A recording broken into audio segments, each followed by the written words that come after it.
എല്ലാവർക്കും നമസ്കാരം. Welcome back to Niyans. വീട്ടിലെപ്പോഴും ഉള്ള 3-4 ചേരുവകൾ കൊണ്ട് ആവിയിൽ വേവിച്ചെടുത്ത നല്ലൊരു 4 മണി പലഹാരത്തിൻ്റെ റെസിപ്പിയാണ് ഇന്നത്തെ വീഡിയോയിലുള്ളത്.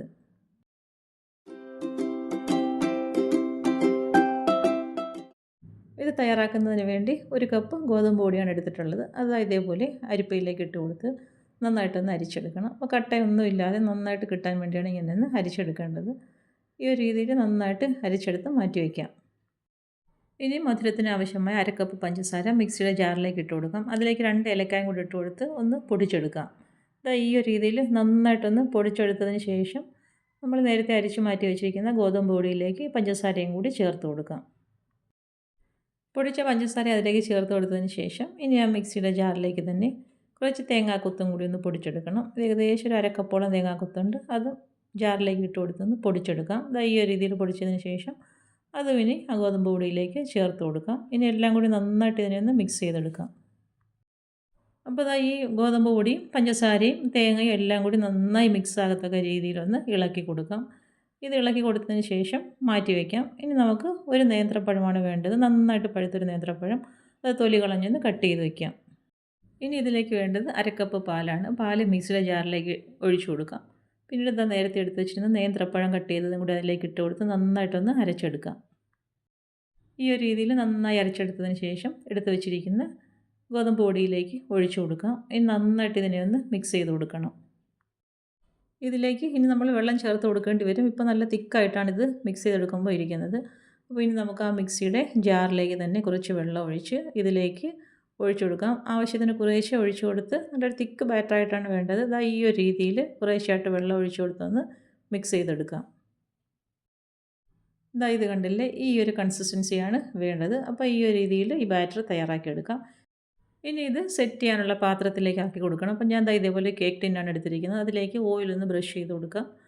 ഇനി ഇതേപോലെ കുറച്ച് പൊടി ഇട്ട് കൊടുത്ത് നന്നായിട്ട് എല്ലായിടത്തും ഒന്ന് കോട്ട് ചെയ്തെടുക്കാം. അപ്പം കേക്ക് ടിൻ ഇല്ലാന്നുണ്ടെങ്കിൽ നമ്മൾ ഏതെങ്കിലും സ്റ്റീൽ പ്ലേറ്റോ പാത്രമോ ഏതെങ്കിലും എടുത്താലും മതിയാകും. ഇനി തയ്യാറാക്കി വെച്ചിരിക്കുന്ന ബാറ്ററിലേക്ക് ഒരു നുള്ളു ഉപ്പും 1/4 ടീസ്പൂൺ ബേക്കിംഗ് സോഡയും 1 ടീസ്പൂൺ നാരങ്ങ നീരും കൂടി ഒഴിച്ചു കൊടുക്കാം. ഇനി നന്നായിട്ട് ഇതിനെ ഒന്ന് മിക്സ് ചെയ്ത് കൊടുക്കണം. അത് ചേർത്ത് കൊടുത്ത ബേക്കിംഗ് സോഡയും നാരങ്ങ നീരും ഉപ്പും എല്ലാം മാവിലെല്ലാം ഒരേപോലെ ആകത്തക്ക രീതിയിൽ ഇതേപോലെ നന്നായിട്ടൊന്ന് ഇളക്കി കൊടുക്കാം. ഇനി നമ്മൾ തയ്യാറാക്കി വെച്ചിരിക്കുന്ന പാത്രത്തിലേക്ക് ബാറ്റർ ഒഴിച്ചു കൊടുക്കാം. നമ്മൾ എടുക്കുന്ന ഏത് പാത്രമായാലും ഇതേപോലെ ഈ ഒരു രീതിയിൽ ഓയിലും ബ്രഷ് ചെയ്ത് കൊടുത്ത് കുറച്ച് പൊടിമാവും കൂടി ഇട്ട് കൊടുത്തൊന്ന് കോട്ട് ചെയ്തെടുത്തതിന് ശേഷം വേണം ഇതേപോലെ ബാറ്റർ ഒഴിച്ചു കൊടുക്കാൻ. അപ്പോൾ ഈ ഒരു രീതിയിൽ ബാറ്റർ എല്ലാം ഒഴിച്ചു കൊടുത്തതിന് ശേഷം 3-4 തവണ ഇതിനെ ഒന്ന് ടാപ്പ് ചെയ്തെടുക്കണം. അപ്പോൾ അതിനകത്ത് എന്തെങ്കിലും എയർ ബബിൾസോ അങ്ങനെ എന്തെങ്കിലും ഉണ്ടെങ്കിൽ അത് പോകാൻ വേണ്ടിയാണ്. അപ്പോൾ ഈ രീതിയിൽ നന്നായിട്ട് ഇതിനെ ഒന്ന് ടാപ്പ് ചെയ്തെടുക്കാം. ഇനി വെള്ളം ഒഴിച്ച് വെച്ചിരിക്കുന്ന സ്റ്റീമറിലേക്ക് ഇത് വെച്ച് കൊടുത്തതിന് ശേഷം മൂടി വെച്ച് കൊടുക്കാം. ഒരു 35-40 മിനിറ്റ് കൊണ്ട് തന്നെ നന്നായി പരുവായി കിട്ടും. ഇപ്പം ഞാൻ വെച്ച് കൊടുത്തതിന് ശേഷം 40 മിനിറ്റ് ആയിട്ടുണ്ട്. അപ്പോൾ നന്നായിട്ട് സെറ്റായി വന്നിട്ടുണ്ട്. നമുക്ക് സ്ക്വയർ ഉപയോഗിച്ച് ഇതേപോലെ ഒന്ന് കുത്തി നോക്കാം. അപ്പോൾ ഇതിലേക്ക് ഒട്ടും മാവൊന്നും വന്നിട്ടില്ല. അപ്പോൾ നന്നായിട്ട് പരുവായിട്ടുണ്ടെന്നാണ് അർത്ഥം. ഇനി നന്നായിട്ട് തണുത്തതിന് ശേഷം ഇതേപോലെ സൈഡിൽ നിന്നൊക്കെ ഒന്ന് വിടുവിച്ച് കൊടുക്കാം. വിടുവിച്ച് കൊടുത്തതിന് ശേഷം ഇത് നമുക്ക് കൈ കൊണ്ട് ഇതേപോലെ ആക്കിയതിന് ശേഷം കമിഴ്ത്തിയിട്ട് ഇത് പാത്രത്തിൽ നിന്ന് മാറ്റാം.